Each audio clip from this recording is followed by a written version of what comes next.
Mesdames, Messieurs, militantes et militants,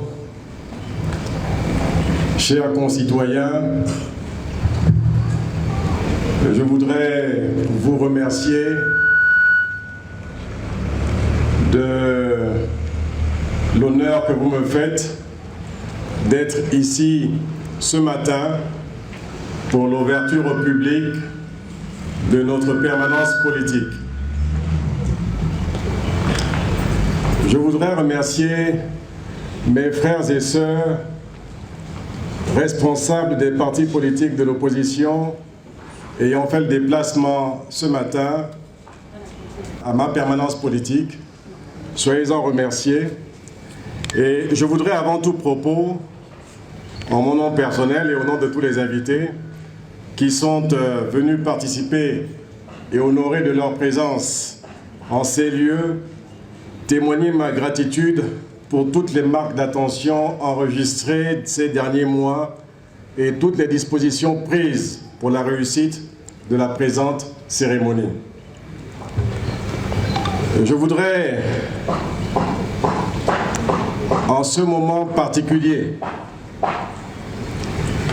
au moment où nous commençons cette cérémonie, que nous ayons une pensée pour nos devanciers dans le combat politique, pour nos devanciers dans l'Union nationale, pour nos devanciers dans la vie politique de notre pays.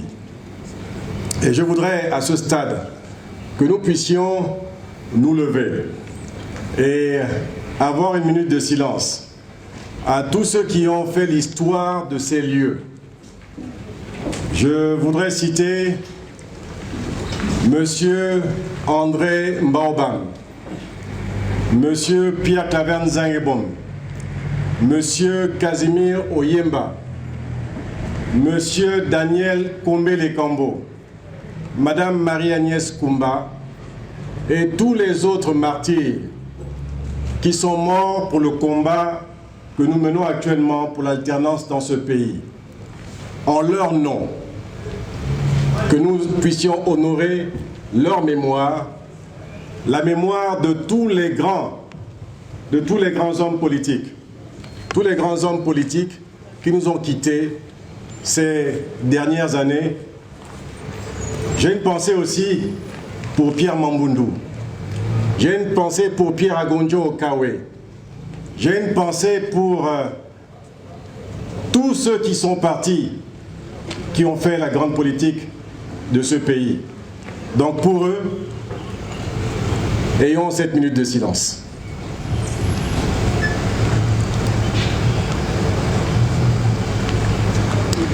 Je vous remercie.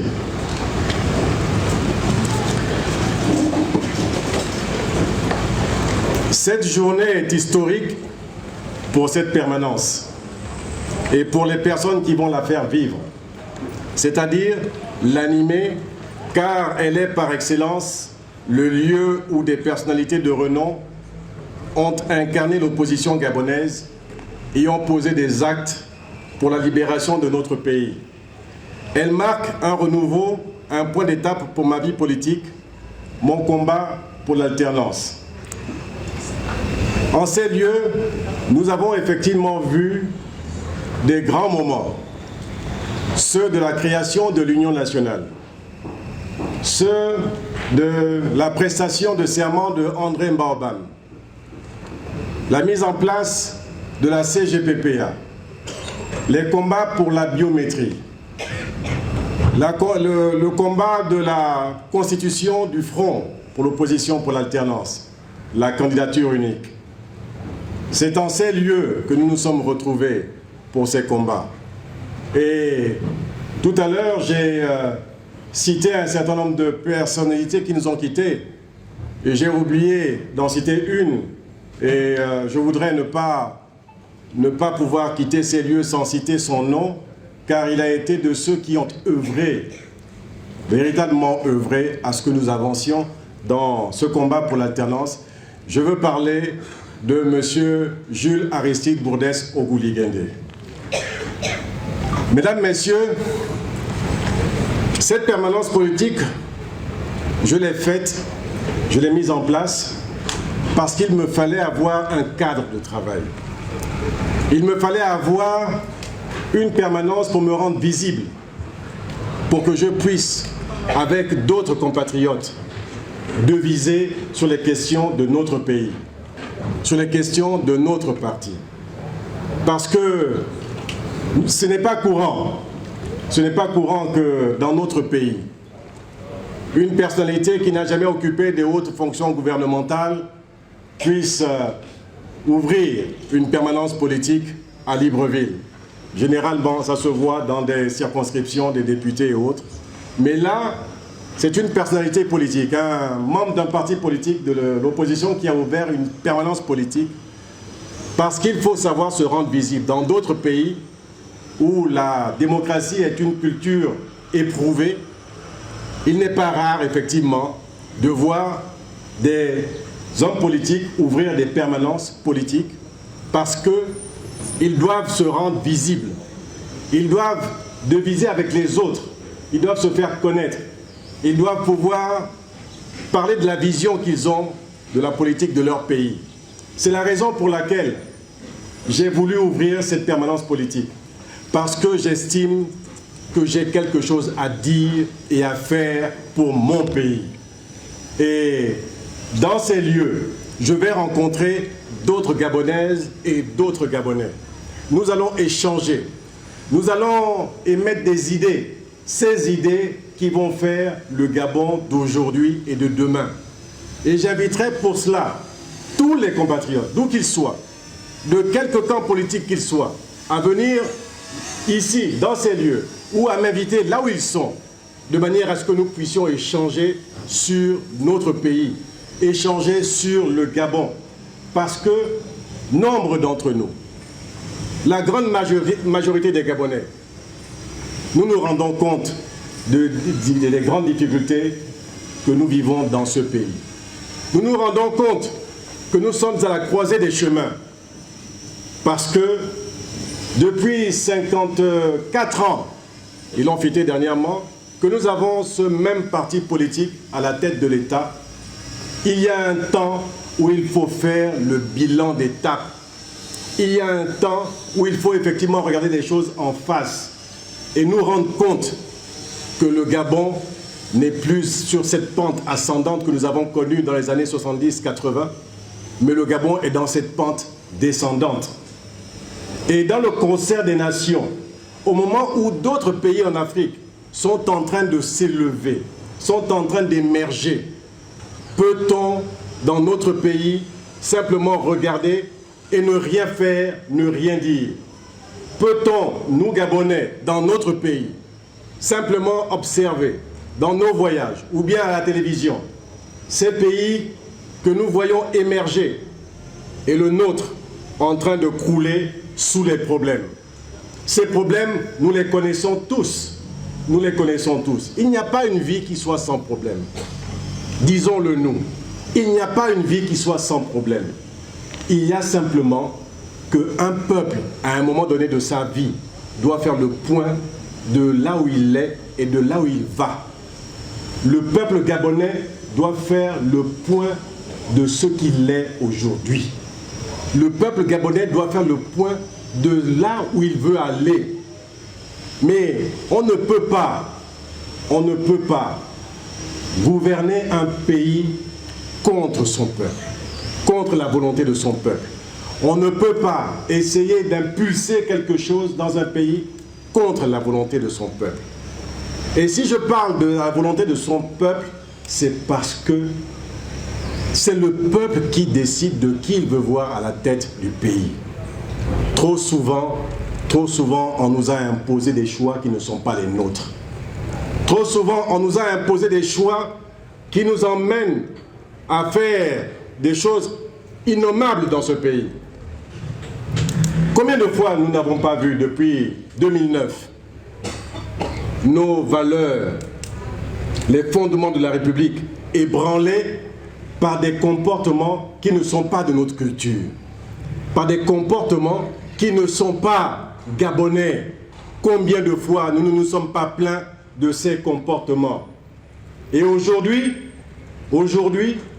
on nous parle,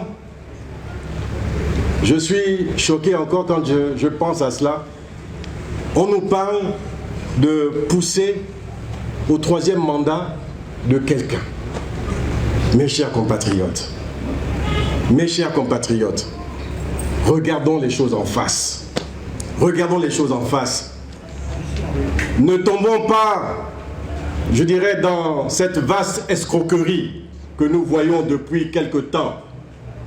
Cette vaste escroquerie qui veut que on demande, on appelle à la candidature du chef de l'État en place, de M. Ali Bongo Ondimba, pour un 3e mandat, alors qu'on voit bien la vérité en face.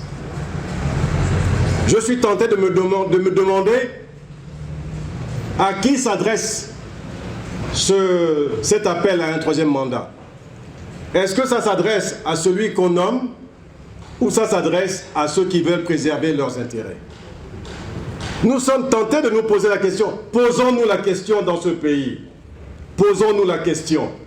Parce que si moi je suis un homme politique, je ne suis pas un homme politique parce que je dois être un mouton.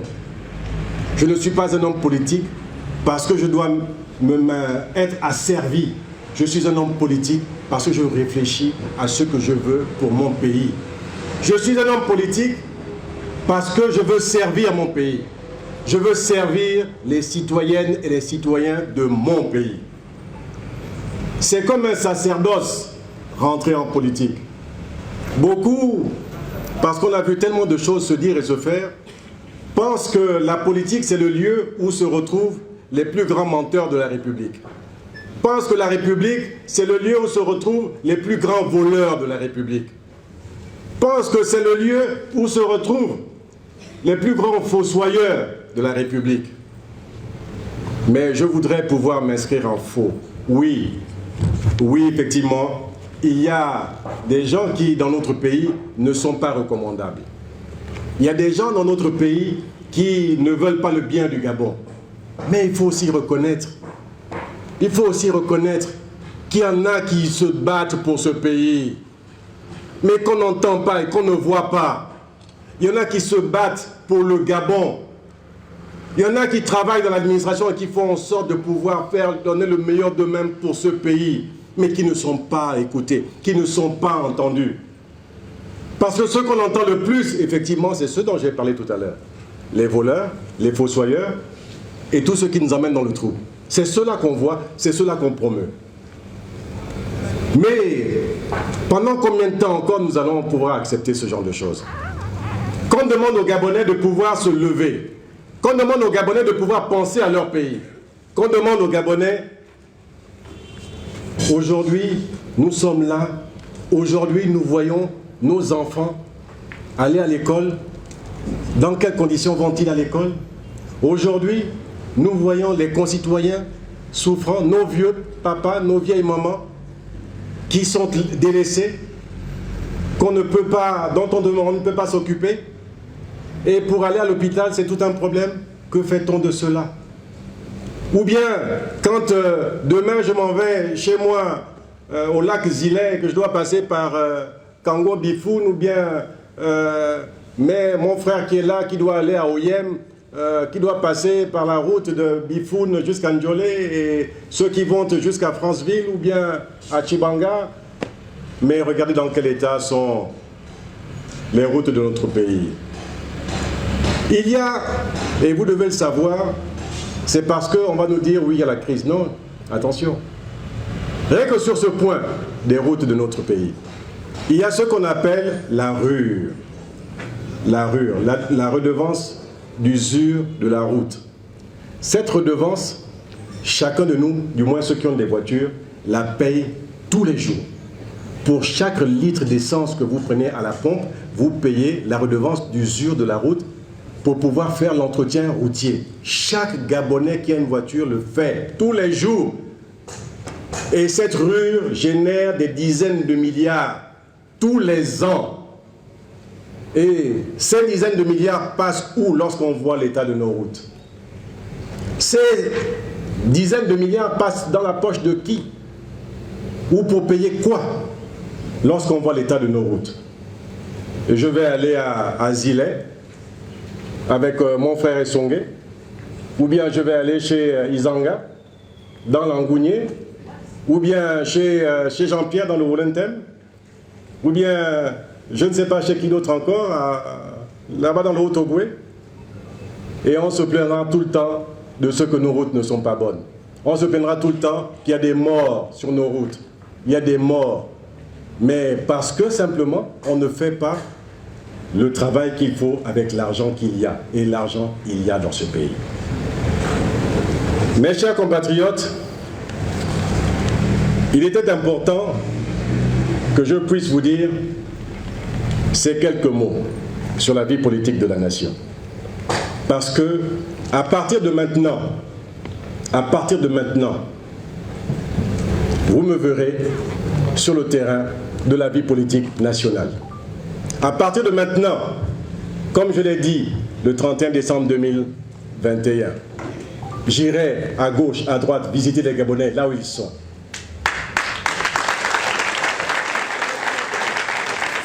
Comme je l'ai fait dernièrement à Oyem, à Lambaréné, je continuerai dans le Gabon pour aller parler de ce dont je vous parle aujourd'hui. J'irai voir les Gabonais, parler avec eux de ce qu'ils font, parler avec eux de ce qu'ils sont, parler avec eux de ce qu'ils veulent, parler avec eux de ce que je pense être bon pour notre pays. J'irai parler avec eux. Et croyez-moi, je leur parlerai aussi de cette grosse escroquerie qu'on veut nous vendre. Je leur parlerai de cela. Parce qu'il est temps, croyez-moi, mes chers compatriotes, c'est une réalité. C'est une réalité que nous vivons dès à présent, l'après Ali Bongo Ondimba. Je le dis et je le répète encore une fois. Nous vivons déjà l'après Ali Bongo Ondimba. Et ceux qui sont en train de nous parler d'un troisième mandat d'Ali Bongo Ondimba sont ceux qui sont en train de protéger leurs arrières, de protéger leurs privilèges, mais qui ne pensent pas à Ali Bongo Ondimba.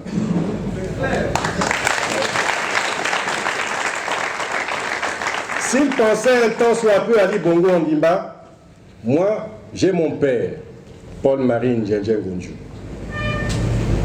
qui en 1978, alors qu'il représentait le président de la République au sacre de l'empereur Bokassa, a fait un accident vasculaire cérébral à Bangui en 1978. Il était président de l'Assemblée nationale. Il a été évacué d'Ardar sur la France et il a pu être mis sur pied. Il avait fait un AVC qu'on appelle ischémique, c'est-à-dire sans saignement. Et 2 ans plus tard, il a eu une rechute qui lui a été fatale parce qu'il a été cloué pendant 10 ans sur une chaise roulante. J'ai vécu l'AVC de mon père, qui était en fonction. Et je sais combien c'était une période difficile pour lui et pour sa famille. Grâce à Dieu, le 23 décembre 1979, il avait terminé son mandat à l'Assemblée nationale et il pouvait donc se consacrer à ses soins. Et c'est parce qu'il n'avait plus de fonction qu'il avait pu vivre encore 10 ans. 10 ans où nous étions à ses côtés pour essayer de faire en sorte qu'il puisse vivre le mieux possible sa maladie. Mais c'est parce que sa famille l'a entouré, c'est parce que sa famille était proche de lui qu'il a pu vivre ces années. Mais aujourd'hui, celui dont je vous parle, Ali Bongo Ondimba, ceux-là qui vont dans les provinces à gauche et à droite pour nous dire on appelle à une 3e candidature de M. Ali Bongo Ondimba, sont-ce des gens de sa famille? Sont-ce des personnes qui ont pour lui de la compassion? Sont-ce des personnes qui ont pour le Gabon de la compassion? Est-ce qu'il ne faut pas un moment mettre un terme à ceux-là qui bloquent le pays depuis des années et des années. Parce que lorsque je parle de l'après Ali Bongo Ondimba, je parle réellement de l'après Ali Bongo Ondimba. Ce n'est pas l'après Ali Bongo Ondimba pour que nous ayons un clone de lui après cela. Nous ne voulons pas de clone d'Ali Bongo Ondimba après lui. Nous ne voulons pas de gens qui sont en train d'organiser l'escroquerie pour qu'ils viennent se mettre calife à la place de calife. Nous voulons que les Gabonaises et les Gabonais, comme le 27 août 2016, décident de qui ils veulent voir à la tête de notre pays. Parce que nous l'avons fait le 27 août 2016. Nous avons massivement élu M. Jean Ping, président de la République, qui n'a pas pu gouverner, mais qui a été élu par les Gabonais. Et c'est une vérité. Moi, je peux vous en parler. Parce que le 31 août, j'étais à la Sénap lorsque nous délibérions sur les résultats de l'élection présidentielle. Et c'est bien moi qui suis sorti avec l'urne pour montrer ce qu'on voulait nous faire faire, voter pour confirmer le vol de l'élection par des protégés de M. Ali Bongo Ondimba pour en faire un nouveau président de la République dans notre pays. Je ne pouvais pas laisser passer cela. Je ne pouvais pas le laisser passer. Et je voudrais vraiment que nous puissions ensemble nous le dire. Je voudrais que nous puissions ensemble nous le dire. Pensons à notre pays. Pensons que nous avons des enfants, nous avons des petits-enfants et que nous voulons les laisser bien dans notre pays après notre passage. Je voudrais sincèrement que nous puissions nous dire, lorsque nous voyageons, que nous allons dans d'autres pays et que nous voyons comment ces pays sont en train d'émerger, que nous puissions avoir la fierté de voir la même chose dans notre pays. Je voudrais vraiment que nous puissions réfléchir à comment ce pays doit être développé. Non pas parce qu'on doit nous imposer des choses, non, mais parce que nous devons effectivement penser à ce que nous sommes dans notre pays et comment nous voyons, nous devons voir le développement de notre pays. Nous devons le faire ensemble. Nous devons le faire ensemble. Et ceux qui sont là aujourd'hui, mes chers frères et sœurs des partis politiques de l'opposition, je vous demande de nous retrouver avec d'autres pour penser à l'après Ali Bongo Ondimba. Retrouvons-nous, parlons du Gabon que nous voulons pour aujourd'hui et pour demain. Nous ne le faisons pas contre un homme ou contre une femme ou contre je ne sais qui. Nous le faisons contre une manière de faire les choses dans notre pays, une manière qui n'est pas bonne. Et nous devons changer ces manières-là. Parce que le Gabon mérite de voir autre chose. Le Gabon mérite de voir un autre mode de gouvernance dans notre pays. Et aujourd'hui, comme je vous l'ai dit, moi, Paul-Marie Gondjou, je me lève devant vous, je viens vous voir et je viens vous dire comment est ma vision pour le Gabon d'aujourd'hui et de demain.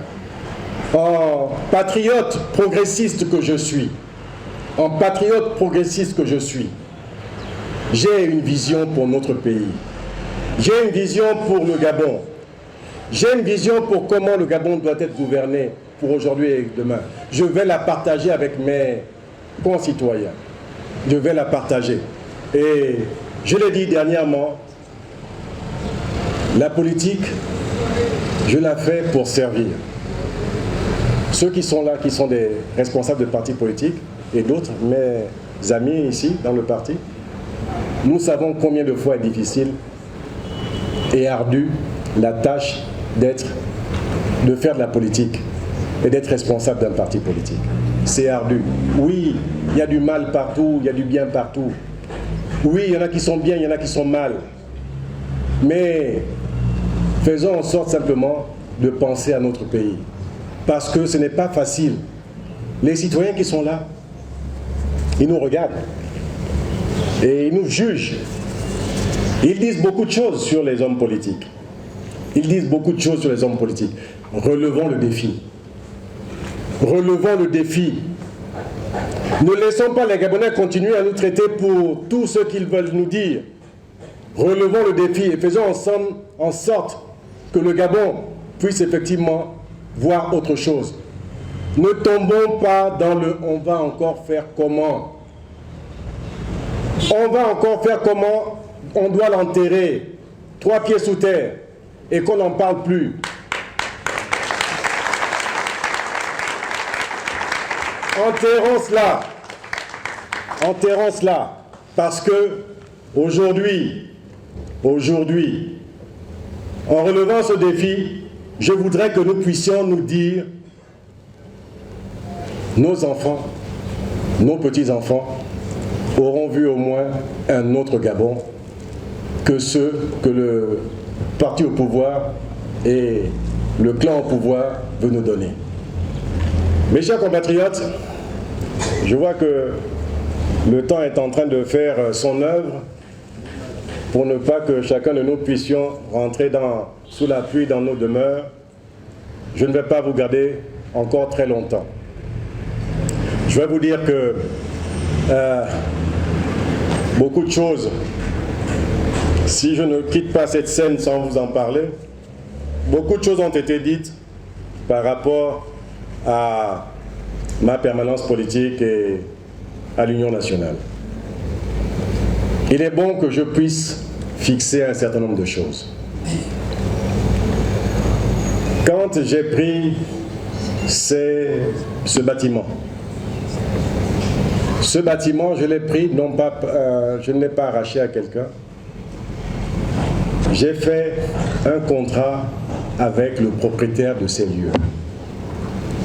J'ai fait un contrat avec le propriétaire de ces lieux parce que ce bâtiment qui était le siège de l'Union nationale, jusqu'au mois de novembre, 13 novembre 2021, après le congrès, c'est la nouvelle direction du parti qui a choisi de quitter ces lieux. Elle a choisi librement de quitter ces lieux. Et je ne peux pas le dire comme ça parce que il faut que nos compatriotes soient fixés parce qu'on entend tellement de choses, tellement de choses. Il a ici, c'est une lettre qui est datée du 3 janvier 2022, adressée à M. Zakari Miboto, ancien président de l'Union nationale, dans laquelle on l'informe du déménagement du siège du parti au quartier Bas de Guégué, dans une propriété privée, dont les frais de location et d'entretien seront à la charge des militants. La lettre est datée du 3 janvier 2022. Quel pays? Donc, je voudrais que les choses soient claires, parce que nombreux sont des personnes qui se donnent la liberté de pouvoir raconter, dire ce qu'ils ont envie de raconter sur des choses qu'ils n'ont pas vues, des choses qu'ils n'ont pas entendues, mais tous ceux qui n'ont pas entendu, ils ont entendu. Tous ceux qui n'ont pas vu, ils ont vu. Alors il est bon de refixer les choses. La direction du parti a librement quitté ce bâtiment pour aller s'installer au Bas de Guégué. Et parce que ce bâtiment est chargé d'histoire, parce que ce bâtiment est chargé d'histoire, je l'ai dit tout à l'heure, et vous le verrez en rentrant dans ces locaux, pouvait-on, politiquement, moralement, pouvait-on laisser ce qui a fait l'histoire et la force de l'Union nationale, comme ça, vacant, vide, n'est-ce pas, alors que nous voulons effectivement avancer. Parce que l'histoire, c'est ce dont nous avons besoin lorsque nous devons avancer. L'histoire. Ceux qui sont dans d'autres partis ou dans d'autres sphères ont besoin de l'histoire parce que cette histoire leur rappelle qu'il nous faut avancer. Donc, j'ai voulu vous faire cette précision concernant ces lieux. J'ai voulu vous faire cette précision parce que je ne voudrais pas qu'on s'amuse à dire tout et n'importe quoi sur la vie politique de notre pays et sur les hommes politiques de notre pays. Donc, mes chers amis, je voudrais que nous puissions travailler pour le Gabon.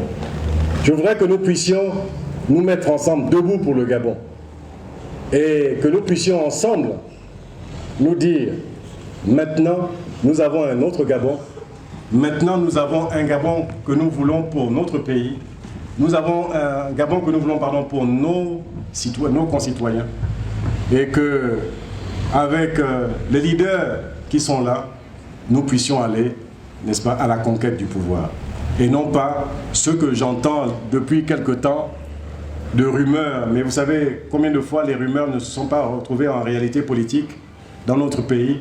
Rumeurs selon laquelle la Constitution pourrait être à nouveau modifiée pour que nous ayons une élection au suffrage indirect. Vous avez entendu parler de ça, qu'on demanderait aux parlementaires et aux élus locaux d'élire le président de la République. Mais est-ce que vous trouvez ça normal? Vraiment, est-ce que vous trouvez ça normal?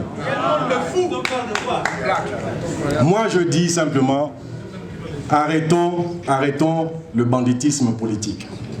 Arrêtons vraiment le banditisme politique. Parce que lorsque nous sommes en train de faire cela, ça veut dire qu'en fait, on n'a aucune considération pour le peuple gabonais. On n'a aucune considération pour les citoyennes et les citoyens. Et la preuve, c'est que nous vivons dans des conditions difficiles parce qu'on préfère d'autres choix, n'est-ce pas, que les choix que les Gabonais veulent pour leur vie. Donc si on considère les Gabonais, arrêtons cette mascarade. La mascarade qui veut qu'on demande à quelqu'un de se présenter à nouveau alors qu'il doit se reposer. La mascarade qui veut que nous puissions aller à un suffrage indirect, arrêtons ces mascarades. Et nous ne laisserons pas passer cela. Nous ne laisserons pas passer cela. Si nous devons nous battre pour quelque chose dans ce pays, nous nous battrons effectivement pour ça. Contre ça. Nous nous battrons contre ça. Parce que depuis des années, on a toujours trituré la Constitution pour la conservation du pouvoir. Toujours pour la conservation du pouvoir. Les Gabonais ont besoin d'autre chose. Voilà, mes chers compatriotes, les quelques mots que je voulais avoir pour vous. Et savoir que nous allons être ensemble. Nous allons travailler ensemble. Nous allons travailler avec les Gabonaises et les Gabonais. Je vous demande de nous retrouver à cette permanence. Et je vous demande même de m'inviter, là où vous êtes, de viser sur le Gabon, de viser sur notre pays, pour que nous puissions avoir des idées qui feront l'après Ali Bongo Ondimba. Rappelons-nous ça toujours, nous sommes dans l'après Ali Bongo Ondimba. Tout ce que vous voyez n'est que de l'arnaque, de l'escroquerie politique, parce que le Gabon a déjà tourné la page. Maintenant que nous avons tourné la page dans la tête, nous devons tourner la page dans les faits. Levons-nous simplement. Arrêtons de nous dire on va encore faire comment. Je pense au Gabon, je pense aux Gabonaises et aux Gabonais, et ensemble je voudrais que nous puissions nous lever à la conclusion de ce propos, parce que je voudrais que nous entonnions cet hymne qui nous galvanise lorsque nous voyons notre équipe de football dans les grands moments, dans les grands matchs. Mais pour nous-mêmes, galvanisons-nous avec la concorde. Galvanisons-nous avec notre hymne national, parce que c'est ça qui fait de nous, par la chanson, ce que nous sommes, des Gabonais. Et retenons toujours les paroles de l'hymne national du Gabon. Tout y est dit. Georges Damas Adeka ne l'a pas fait pour rien. Tout y est dit. Voilà, mes chers compatriotes, si la régie veut bien nous envoyer notre hymne que nous allons entonner ensemble ici. Et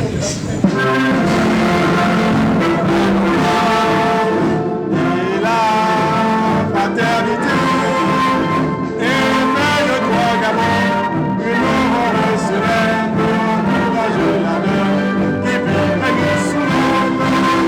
C'est enfin notre essor vers la félicité, c'est enfin notre essor vers la félicité, éblouissante et fière.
merci.